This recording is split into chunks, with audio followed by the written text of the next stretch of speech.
Hey everybody. Well, happy new year. This is our first video of the new year, and let's dive on into the book of Ruth. Okay, so we have just concluded speaking about our 12 judges who were the deliverers of the Israelites. We're now moving into the book of Ruth. So that means we're still in a time period where this is a dark time for the Israelites. And we're actually opening with a family.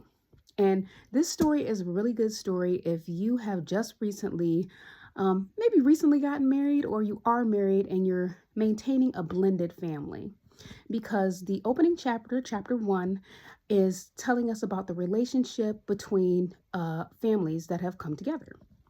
So we have Ruth and Naomi. Okay, Naomi is the mother. Okay, she is a mother and she had two sons. Her husband, Elimelech, he actually moved the family from Bethlehem to Moab because there was a famine. In that famine, after they moved to Moab, Elimelech, and that's the father, he ends up dying. That father, the two sons, they ended up marrying two young ladies who were Moabites. And Moabites, remember, this is from I believe it's the book of, is it Deuteronomy? God, don't quote me on that because it might actually be Genesis. Yes, Genesis. So from that tribe, the Moabites, remember, they came from Lot.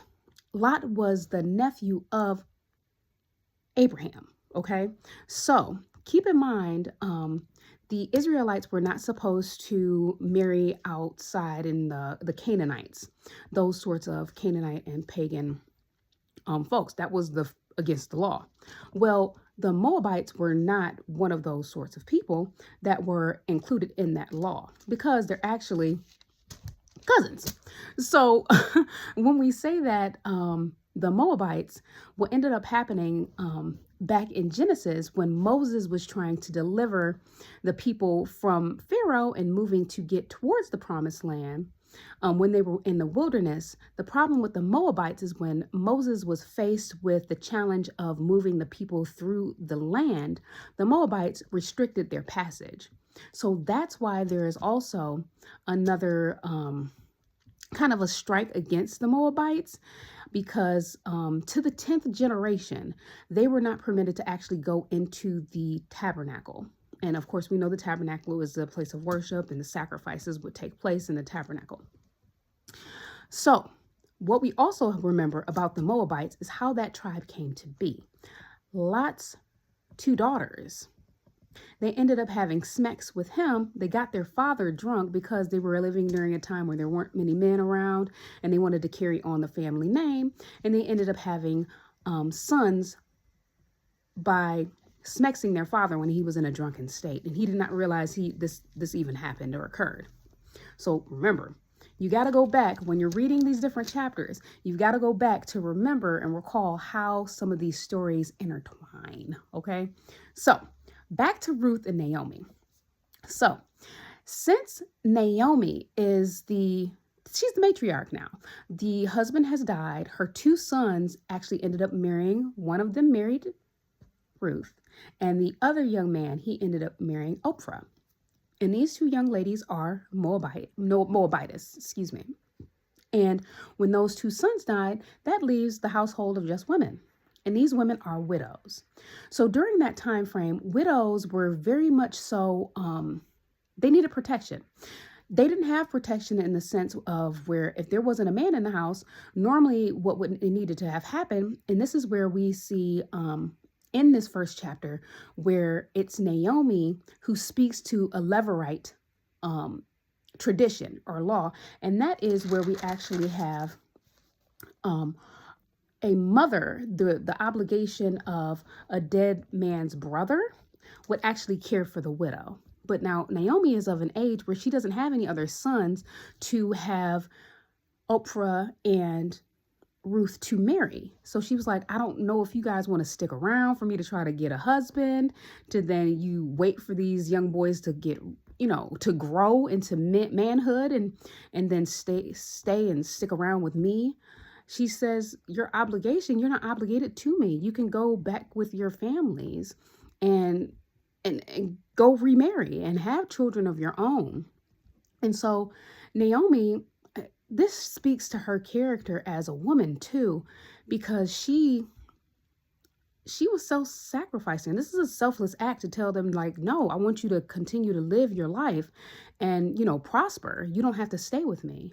So Oprah, which was her right, she went ahead and she went back to her people. We don't hear anything from her after she makes the decision to leave Naomi. But Ruth, she was the exception.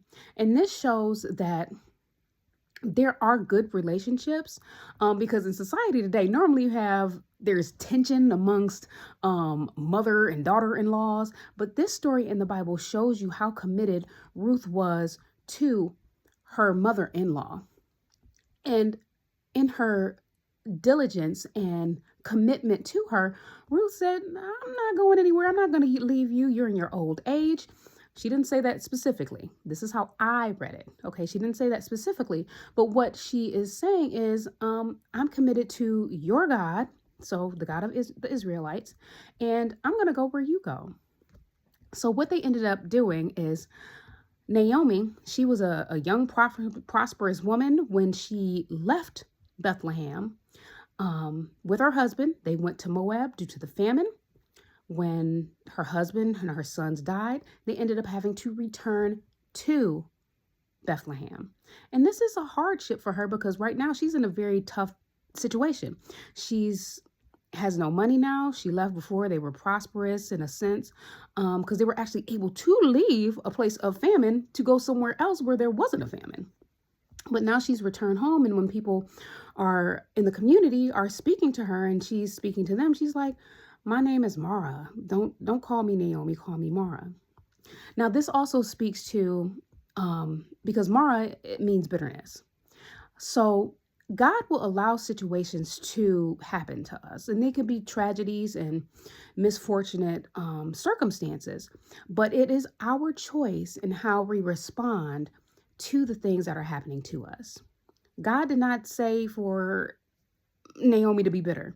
She chose that on herself to select a different name and to be bitter and be saddened by what her circumstances were. But this teaches us that sometimes we have to look around at our circumstances, because the beauty of Ruth staying by Naomi's side is what is key in what we're learning here in chapter 1. Okay, because we have a relationship where it's a strong mutual commitment between two women. They're completely from separate tribes, but they've come together to love each other, okay, and be committed and show affection to each other. So you too can do that if you got a mother and you're the mother-in-law or you're the daughter-in-law. You guys get together and go shopping, go have a good time. Just go to dinner, lunch, brunch together with just the two of you guys, so you can strengthen your relationship, because that is what this is teaching us, that it can be done, that you can have a fruitful relationship with each other. Okay, so we have this situation where we've had these two young ladies who are in a predicament. In terms of how will they feed themselves? What are they going to do? How will they be able to live, essentially? Because the thing is Naomi is older, and Ruth has taken it upon herself to say, hey, I'm going to go out there. I'm going to go work. And work, that means gleaning. So gleaning, she's going to go get the grain, because when they returned to Bethlehem, it's actually the time in spring. So it's the barley harvest. So we've got plenty of food. We can go and work in the fields and go get those things that are left over from the harvesters. And that is a law that God put into place to help protect the less fortunate. So those folks who have an abundance, it was written into the law that the actual field itself, the outer rim of the field, was not to be worked by the harvesters. And it was allowed for folks who were destitute, who were less than or who had poor circumstances, to actually get food.